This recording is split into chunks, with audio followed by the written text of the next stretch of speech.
Assalamualaikum warahmatullahi wabarakatuh.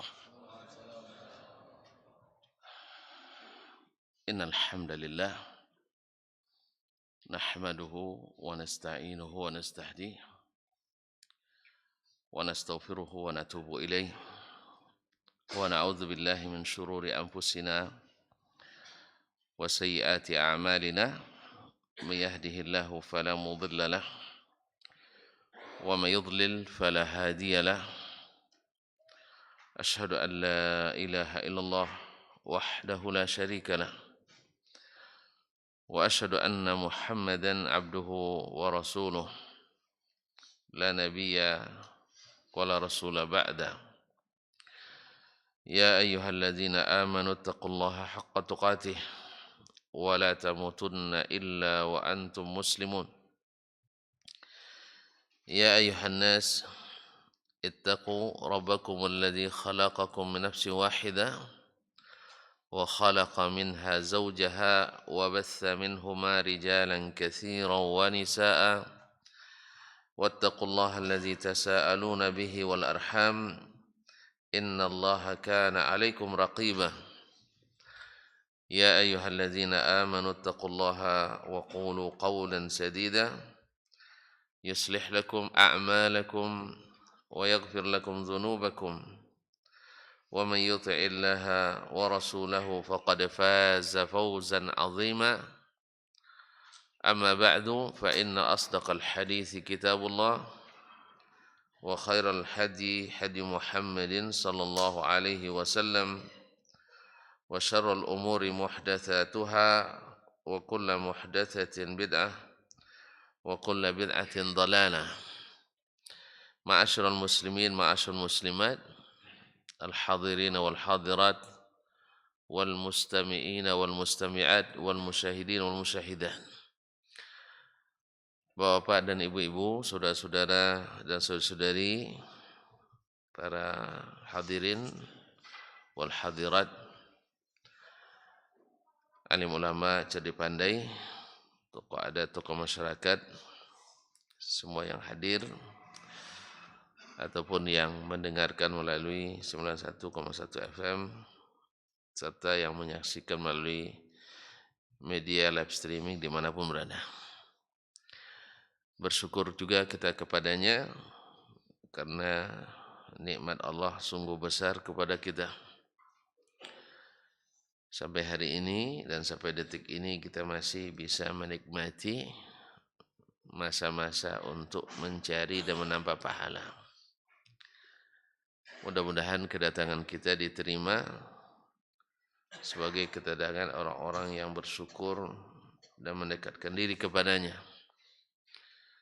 Sehingga di akhir pertemuan Allah beri kita bingkisan berupa ampunan dari dosa-dosa serta kesalahan.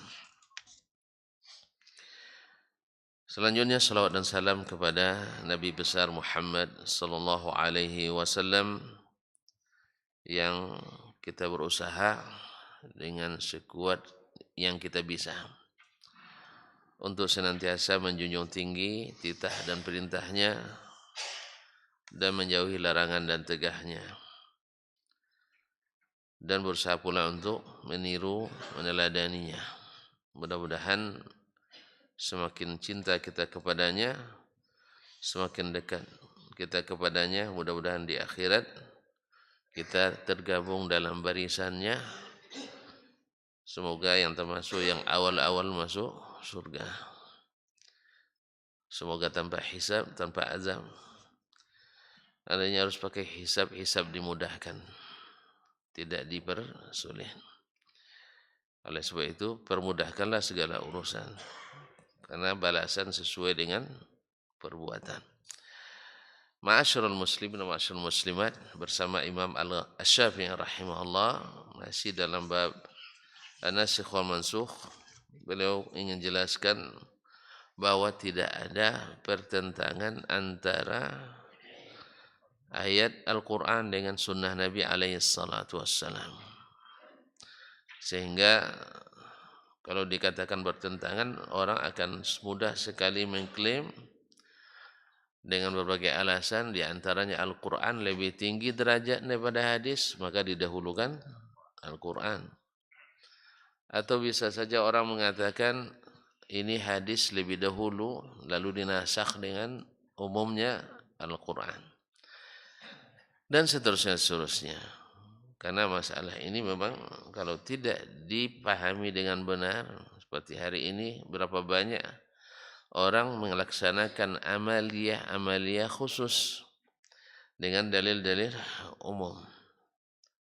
Sebaliknya yang bersifat khusus dijadikannya sesuatu yang umum.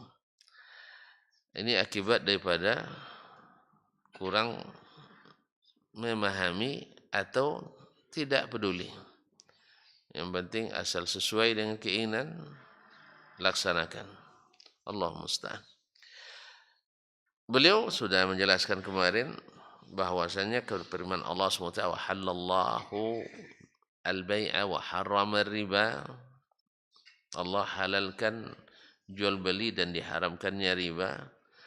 Maksudnya bukan semua jual beli.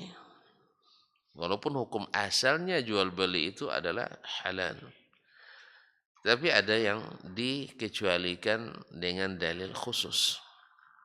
Fa innama ya'ni ahallallahu al-bai'a, maknanya kata Imam Asy-Syafi'i rahimahullah, Allah hanya menghalalkan jual beli itu iza kana ala ghairi ma nahallahu anhu, dengan syarat tidak seperti yang dilarang. Jadi jual beli yang tidak dilarangnya.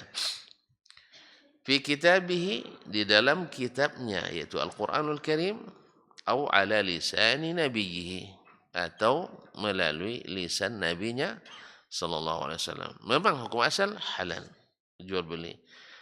Tetapi ada hal-hal yang dikecualikan. Ya, apa itu? Selama tidak sama dengan model-model atau instrumen jual beli yang dilarang. Misalnya tidak ada unsur tipuan di dalamnya, gharar, atau tidak ada sesuatu yang mesti cash tapi dibayar secara tidak cash. Karena tidak dibolehkan jual emas dengan emas kecuali kontan atau cash. Nah, dan selama tidak seperti itu maka dibolehkan. Itu maksud daripada umum ayat wa halallahu al-bai'a wa harrama ar-riba. Jadi jangan dikatakan bahwa yang diharam itu hanya riba saja, enggak.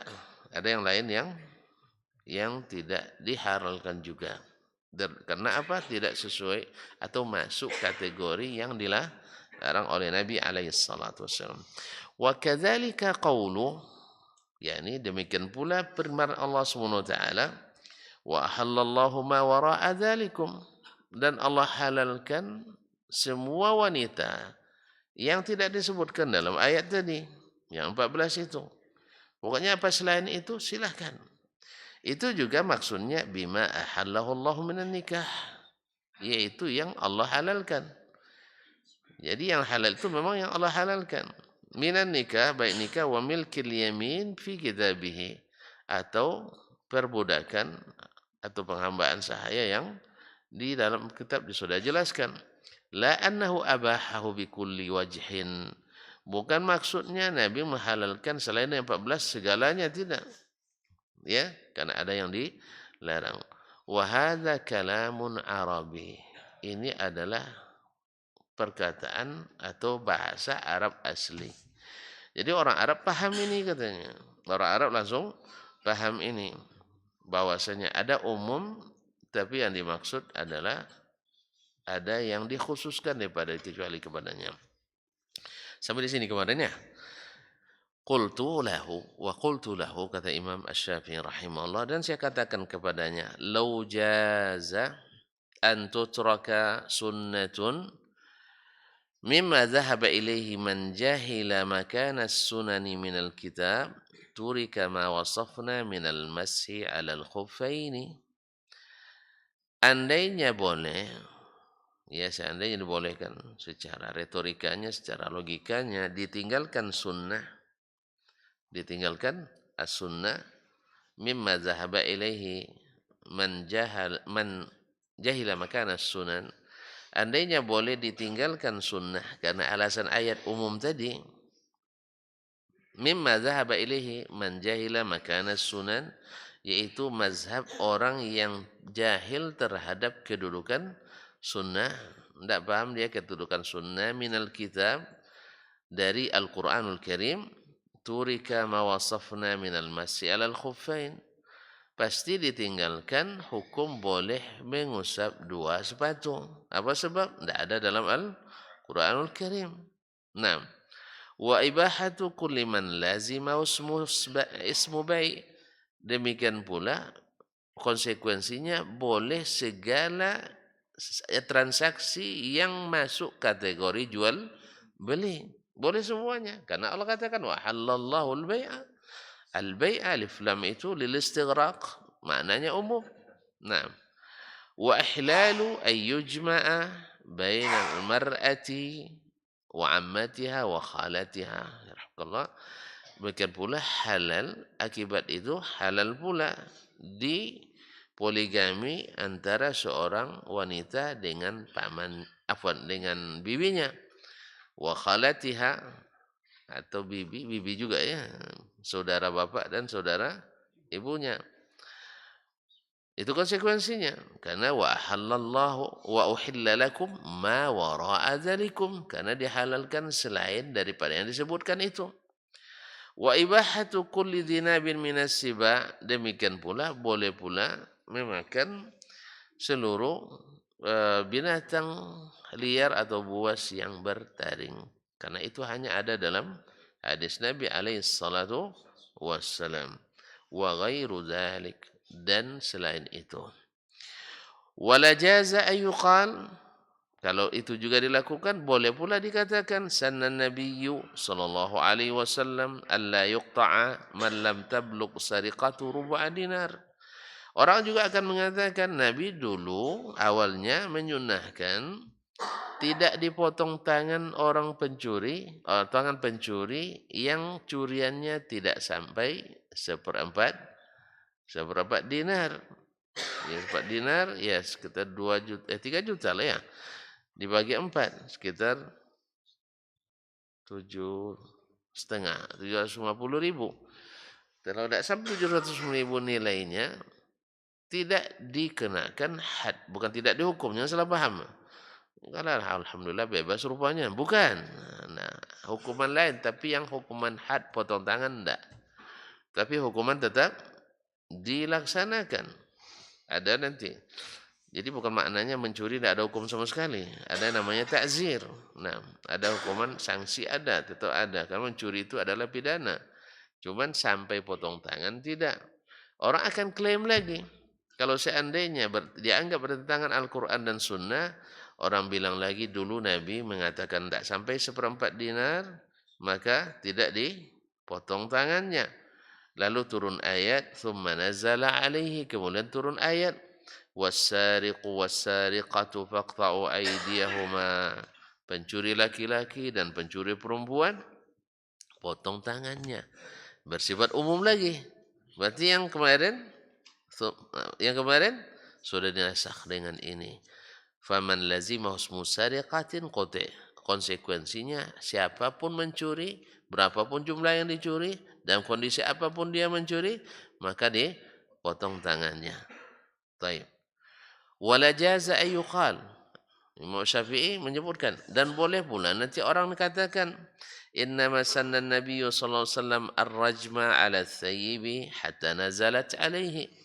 Sesungguhnya Nabi sallallahu alaihi wasallam hanya menetapkan hukum rajam terhadap orang yang berzina yang pernah berstatus pernah menikah syar'i. Lalu dia berzina, kemudian turun ayat kepadanya, turun lagi ayat, az-zaniyatu waz-zani fajliduhuma aw kulla wahidin min afwan fajlidu kulla wahidin minhuma mi'ata jaldah.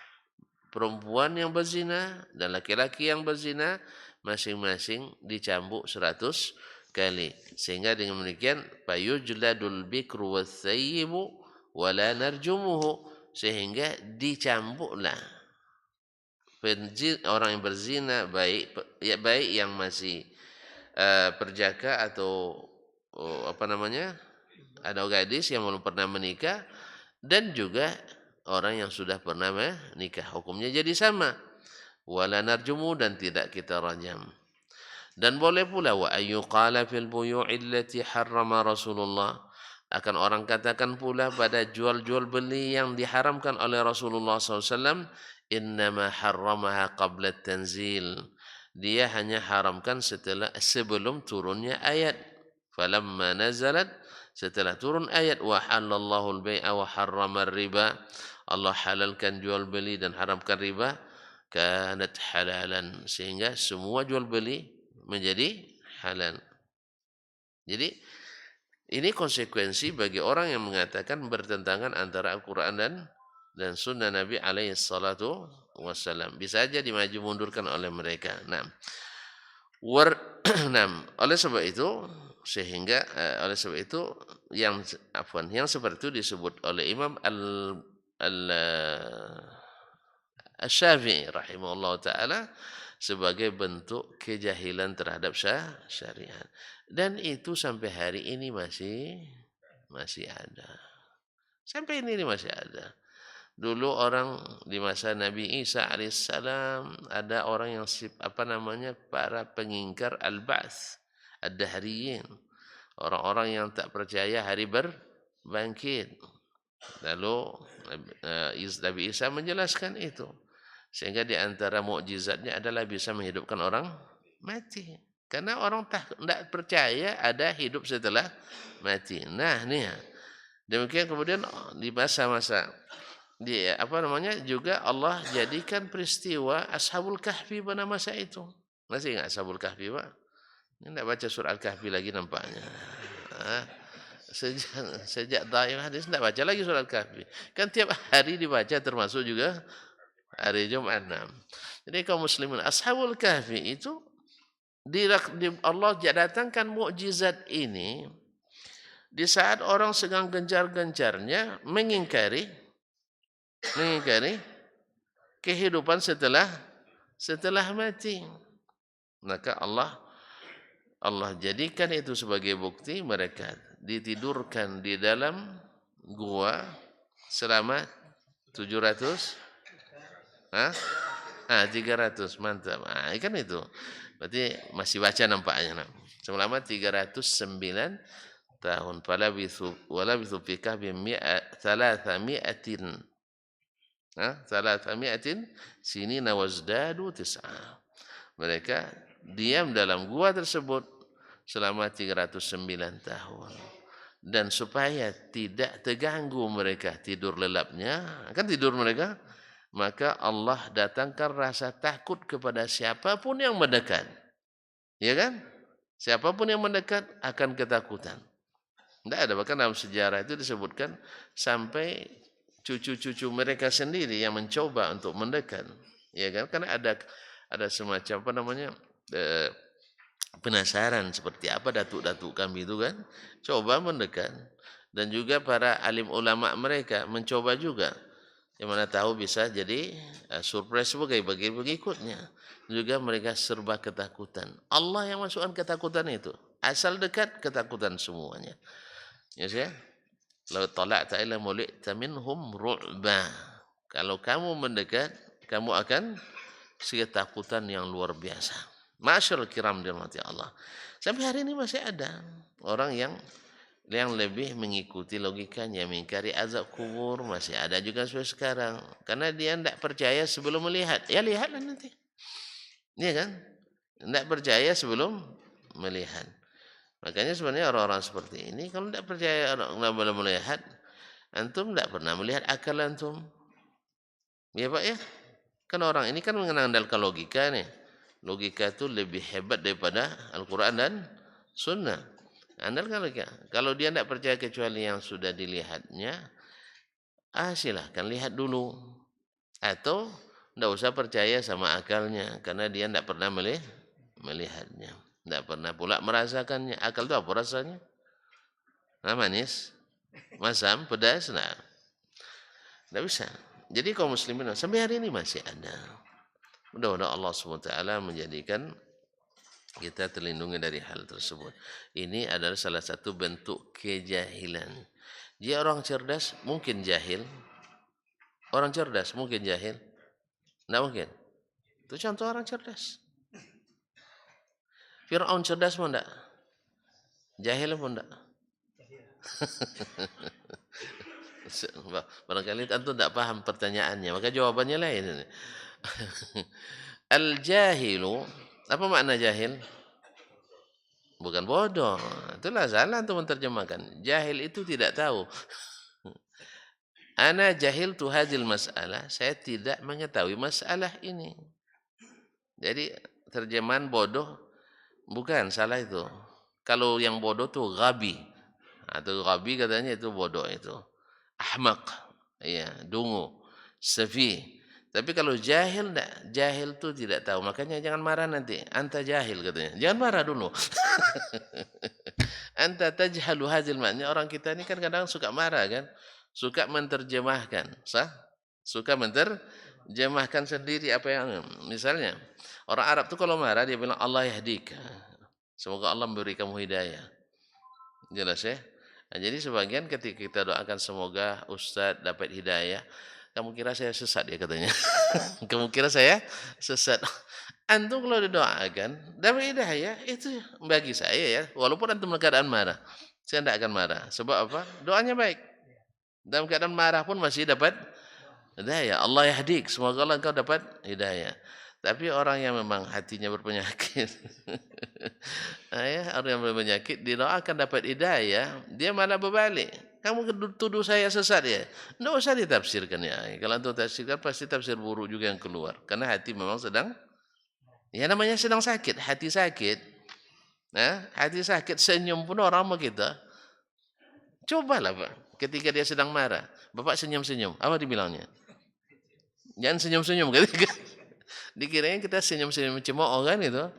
Kalau orang sedang marah, lalu antum senyum-senyum, pasti tafsirannya pasti buruk senyum. Apalagi memang gini-gini antum dari belakang. Nah, ini kaum muslimin dan muslimat dirahmati Allah. Jadi jahil apa artinya tadi? Tidak tahu. Kalau tidak tahu berarti lawan ilmu. Makanya Abu Jahal orang bodoh. Serius ini. Kalau diukur IQ mungkin lebih tinggi dari kita. Nah, Fir'aun orang bodoh? Enggak, tapi jahil. Nah, jahil dia. Oleh sebab itu, kemudian jahil itu juga disebut untuk orang yang tidak mengikuti ilmunya. Disebut juga jahil.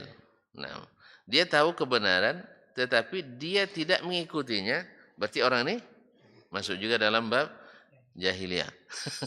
Jadi jahiliyah itu maknanya bukan orang-orang bodoh, tapi orang-orang yang tidak berilmu. Makanya mereka tidak berilmu itu sesat. Ya, orang-orang sama dengan orang cerdas mungkin tersesat. Orang cerdas mungkin tersesat. Tidak mungkin lagi nyata gitu. Setiap aliran sesat pencetusnya orang cerdas. Carilah aliran sesat di dunia ini, pencetusnya orang. Sebab kalau orang bodoh tidak diikuti orang. Ada orang bodoh yang diikuti orang, kecuali yang lebih bodoh dari dia memang. Kalau ada aliran sesat dibuat oleh orang bodoh, berarti pengikutnya lebih bodoh lagi. Nah, tapi pada umumnya aliran sesat dicetuskan oleh orang-orang cerdas. Kok sesat? Dia cerdas. Kenapa dia sesat? Padahal cerdas. Hah? Bukan, dia nggak tahu. Iya, orang cerdas kalau tidak belajar tahu dia. Pak Habibie cerdas apa enggak? Hah? Cerdas enggak? Suruh yang syarah al-risalah bisa? Kenapa? Enggak tahu. Enggak ada ilmunya di sini. Makanya beliau mohon maaf di bab ini jangan marah kalau antum tikam bodoh nanti marah antum. Di bab ini dia jahil. Kalau beliau nak balas bilang pula Dasman di bab kapal terbang jahil. Berat antum bilang guru masa dibilang jahil kan? Maksudnya jahil itu pada asalnya kalimat lawan daripada alim. Nah, dia alim fitayaran, Dia alimnya, ulamanya dalam bab penerbangan navigasi, sah? Nah, dia punya hak paten. Tetapi di bab hadis jahil. Kalau awak di bab penerbangan jahil. Mungkin jahil murakkab pula. Tapi di sini ada sedikit ilmu. Nah, jadi itu maksudnya. Jadi orang cerdas tidak mesti berilmu, tapi orang berilmu mesti cerdas. Oleh sebab itu mana yang lebih baik? Cerdas atau berilmu? Berilmu. Makanya yang sesat itu rata-rata orang cerdas. Orang cerdas. Apa sebab? Karena justru karena kecerdasan itu tidak mau ngikut. Tidak mau ngikut orang lain. Bahkan Nabi saja ditolaknya.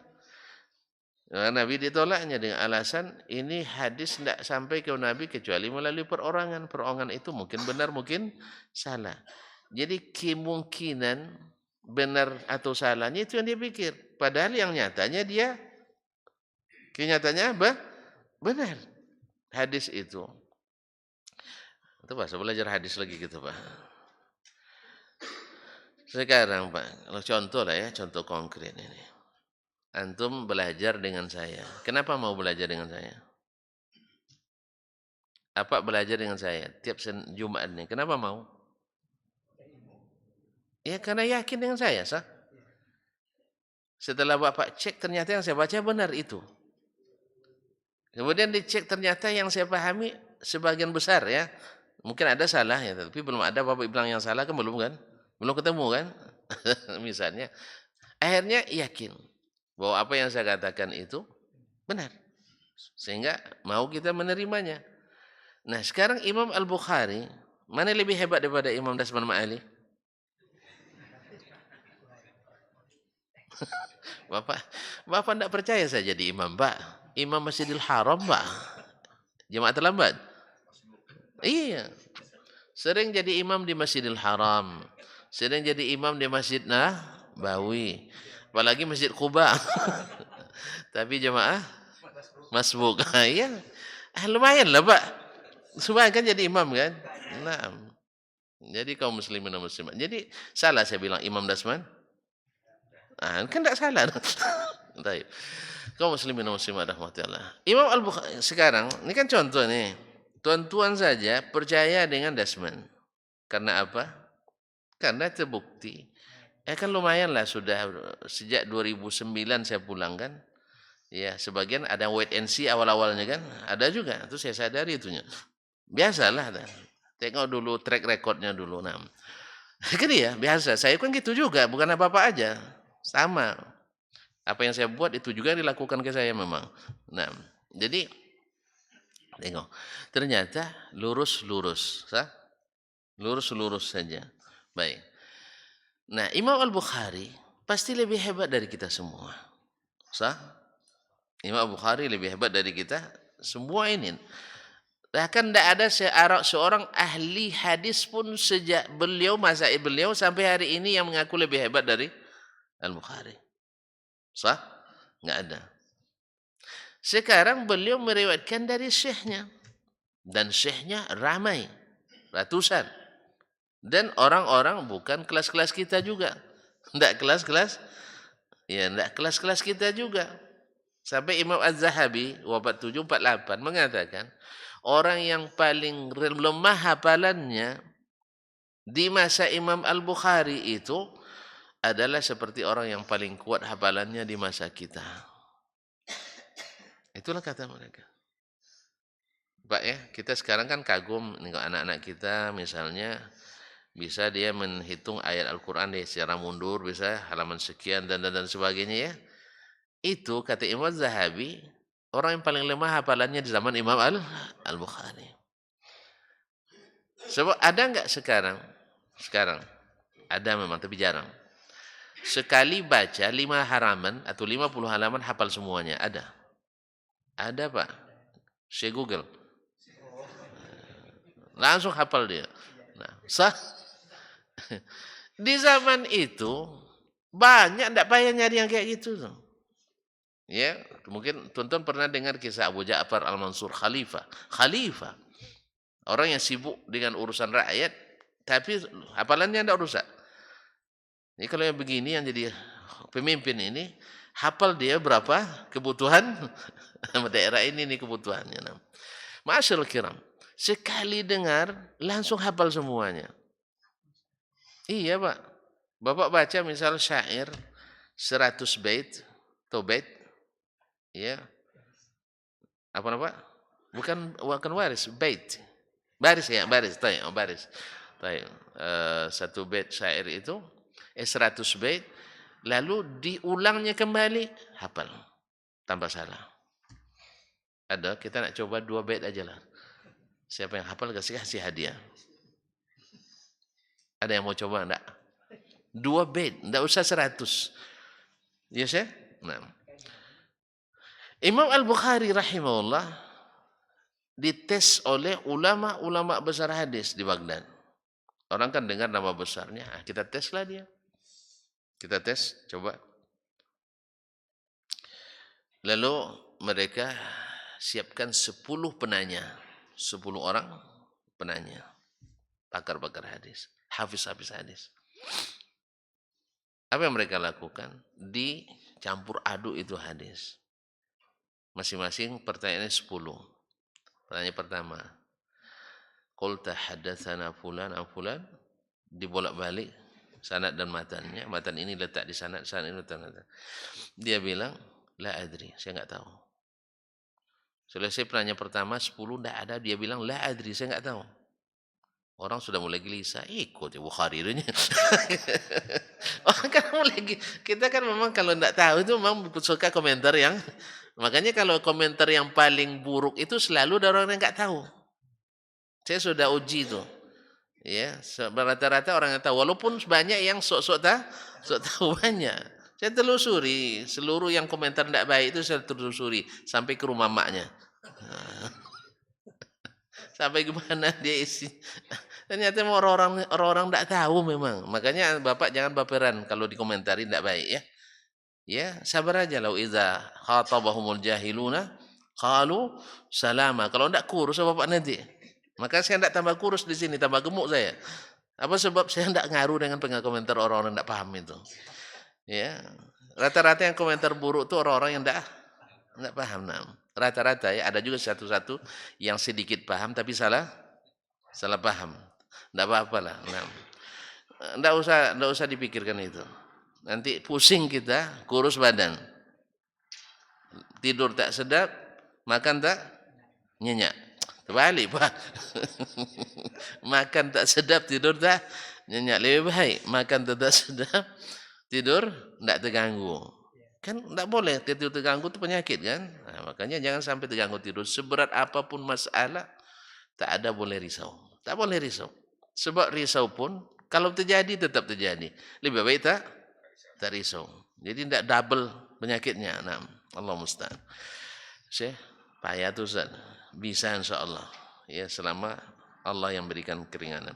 Baik, sampai di mana tadi Pak? Imam Bukhari. Masa yang kedua, 10 pertanyaan dia jawab, la adri, saya enggak tahu. Sampai selesai semuanya bilangnya la adri, berarti 100 tak ada yang dijawabnya. Kan gitu? Dah mulai gelisah penonton. Gelisah penonton. Rupanya Imam Al-Bukhari katakan, selesai semuanya sudah.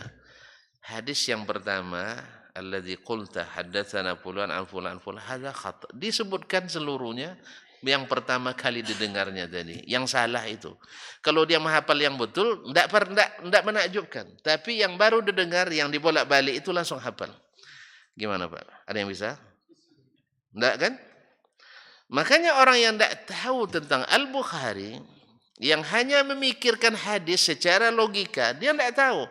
Bisa salah, bisa betul. Kalau keadaan ini dipakai nanti Rasul pun, ya kalau enggak dengan iman, orang akan mengatakan, Rasul juga manusia katanya. Cuman kita kan orang beriman yakin, Rasul tak mungkin salah. Apa sebab? Maksum. Nah dia enggak beriman, maka dia ragukan. Kan itu aja masalahnya. Dia enggak pernah belajar duduk, belajar hadis. walaupun dia orang cerdas, tamat universitas terkemuka, insinyur perikanan misalnya, kan ada yang masya Allah, ada yang dokter pula.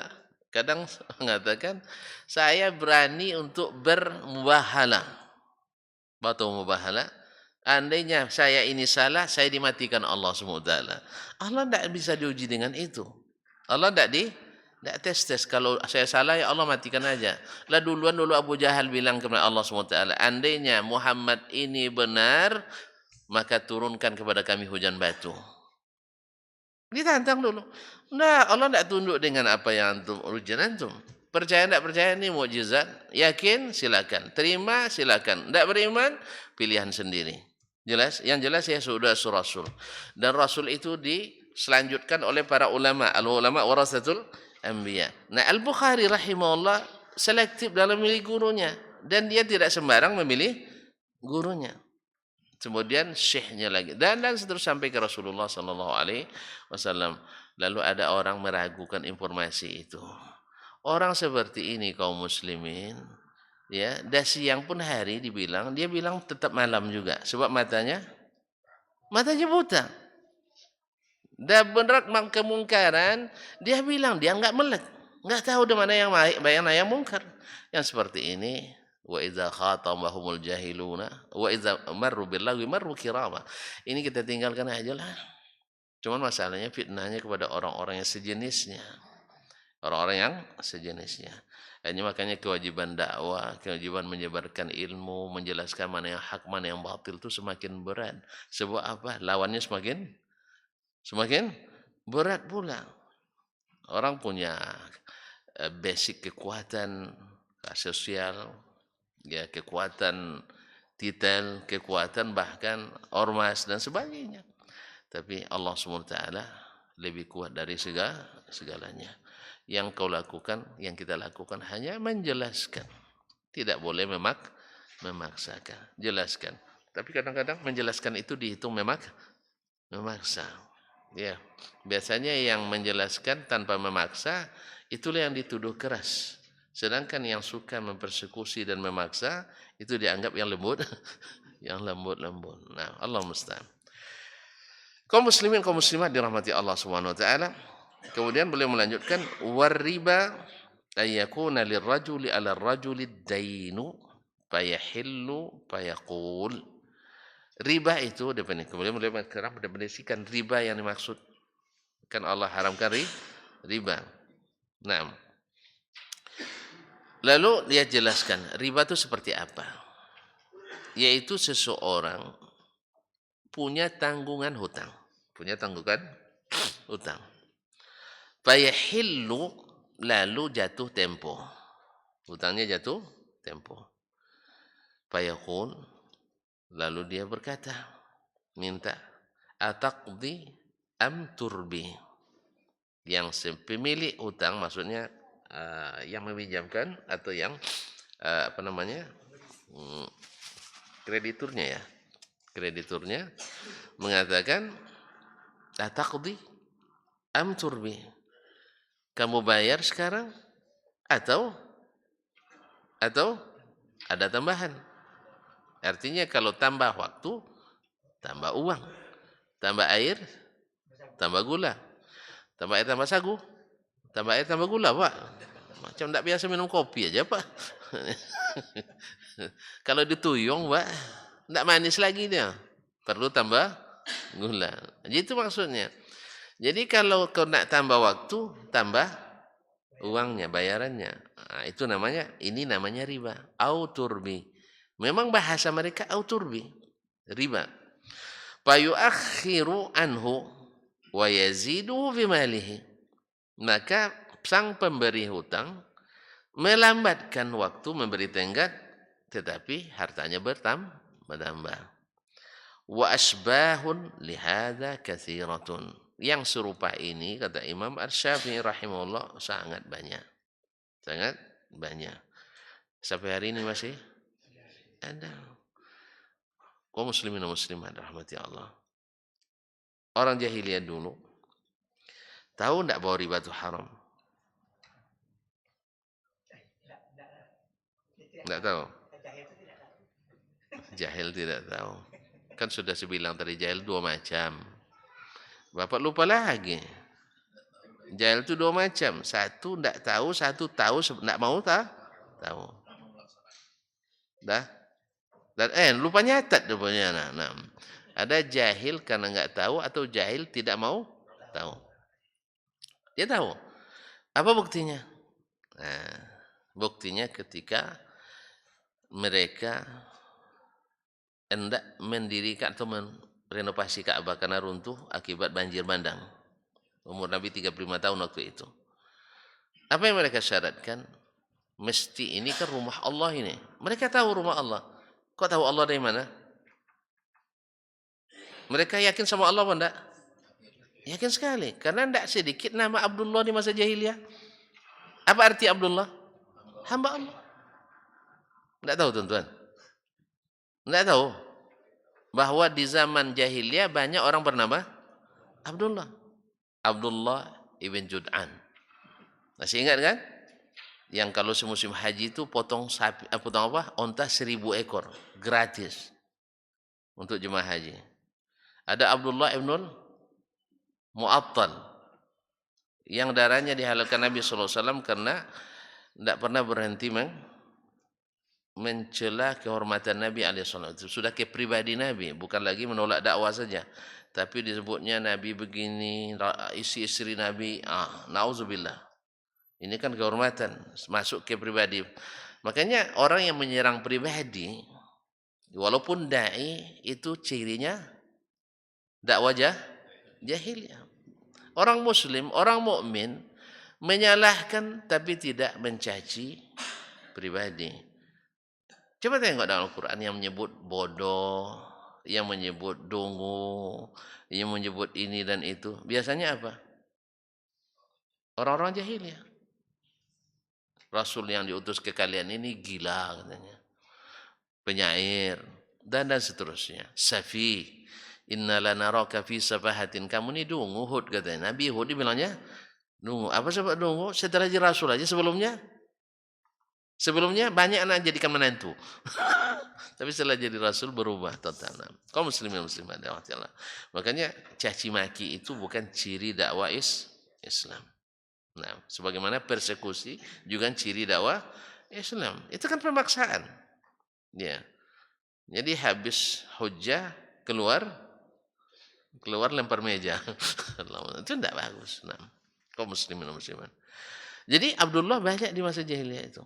Yang bernama Abdullah. Gimana kita tahu mereka tahu bahwa riba haram? Mereka sepakat.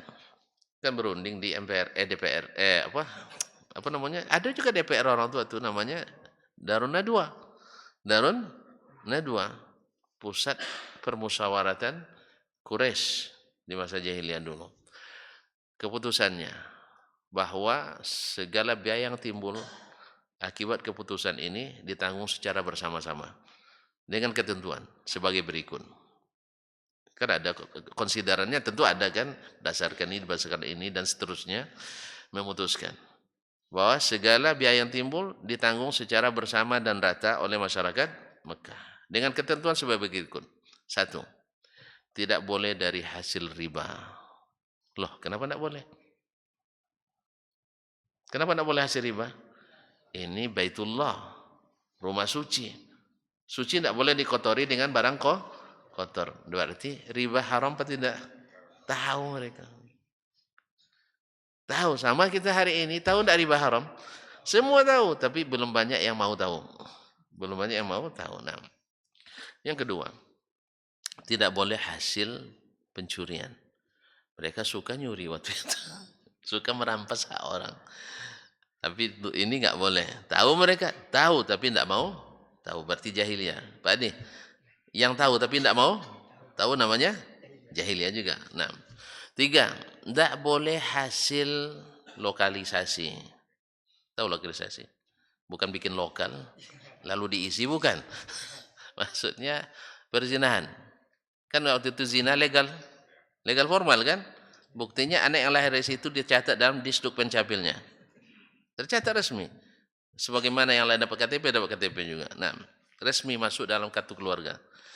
Jadi kaum muslimin dan muslimat dan nisbatkan kepada pezina itu. Padahal dalam Islam pezina tidak berhak dapat penisbatan. Nah, yang ketiga, yang keempat ketiga. Nah, keempat, tidak boleh dari mahrul kahin. Mahrul bait sudah tadi, tidak boleh hasil pedukunan. Oh, tahu juga mereka pedukunan itu bohong rupanya ya. Iya tak?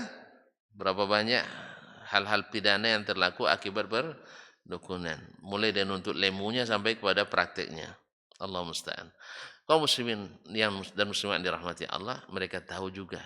Rupanya pedukunan itu secara syar'i ilegal. Ini yang saya maksudkan. Mereka tahu tapi tidak mau tahu. Akhirnya jahil. Dah, sampai di situlah dulu. Ya, sampai situ dulu. Jadi riba mereka paham itu haram, tapi mereka tetap melakukan. Apa sebab? Lemahnya akidah, membuat lemahnya ibadah dan lemah dan segala bidang syariat ini. Oleh sebab itu makanya jangan anti belajar tauhid. Ini kawannya ciri radikal itu suka belajar tauhid. Ya Allah ya Rabbi, dia ini tanda orang memang jauh dari tauhid. Kalau dia dekat dengan tauhid, dia tahu bahwa Nabi sepanjang sejarahnya, sepanjang dakwanya, tahu tauhid. Mulai tauhid ditutup dengan tauhid. Kan man kana akhiru kalamihi la ilaha illallah dakhalal jannah. Jadi harus setiap hari kita kalau baca caco bahasa kita ya Pak, jalah caconya tauhid ya. Andainya ada baca caco misalnya kita biar caconya tauhid. Ini enggak ciri radikal rajin belajar tauhid patutlah. Nah, ini kita lihat memang dia bukan orang yang suka bertauhid, suka nyerempet hal-hal yang dilarang oleh Nabi karena bertentangan dengan tauhid. Kayaknya bagi beliau itu kuburan lebih berharga daripada masjid. Itu masalahnya. Lebih sakti kuburan daripada masjid. Lebih barakah kuburan pada masjid. Kalau gitu memang anti tauhid dia. Sebab tauhid itu akan melarang kita. Kalau berdoa jangan di kuburan ji. Kan itu kan? Kalau baca Quran jangan di kuburan. Kalau cari berkah jangan kan selesai. Nah kan enggak kuburan enggak asyik dosanya.